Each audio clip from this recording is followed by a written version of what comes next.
So I grew up in this country, spent my first years of my life in this state, lived in this house, and gamed on this setup.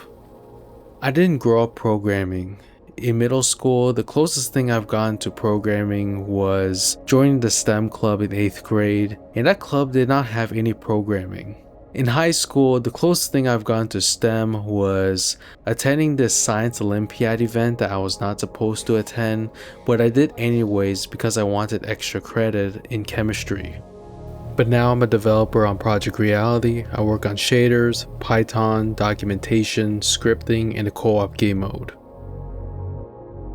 For you Americans here, do you remember Zero Box games? Because Pajama Sam, No Need to Hide When It's Dark Outside was my first Zero Box game as a kid.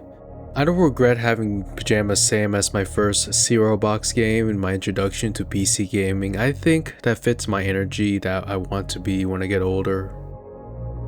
So December is a cool and cozy month for us North Americans, and I like to play Minecraft to accommodate for this season. So despite being a game modder, Minecraft's a game that I never modded, so that might be something I would consider in the near future. So I just got this game called Angels Fall First from Steam, and this game reminds me of Dust 514 because when I was a kid, Dust 514 was the game that I was hyped for back in 2013. Like, it plays like Dust 514 and it's oddly nostalgic, so I recommend it.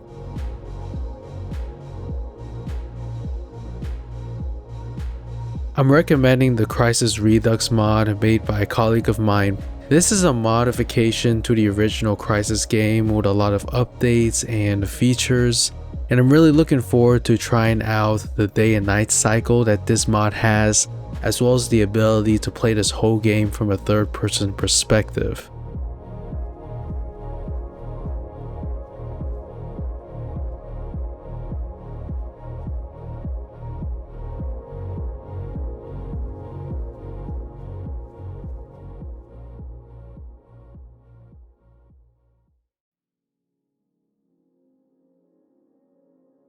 My main project is CShade, a shader pack that I've made for Reshade.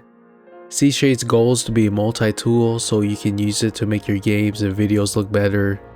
You can also use CShade as a pool of code to borrow for your own projects too.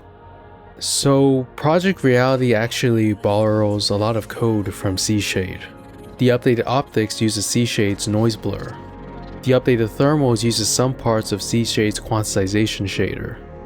The updated suppression uses CShade's noise blur and CShade's port of AMD's lens effect. The procedurally sampled surrounding terrain uses code borrowed from CShade's hashing functions. I'm also learning how to create a graphics engine using Python, and I hope to translate some of that experience to PR. So why the Python graphics engine? Well, I was inspired by this Blender add-on for Battlefield 2. Which allows people to import and export Battlefield 2 assets to and from Blender. This means that we no longer have to rely on 3ds Max, an old paid version of it, to create stuff for Battlefield 2. So a huge shout out to the Forgotten Hope team for this.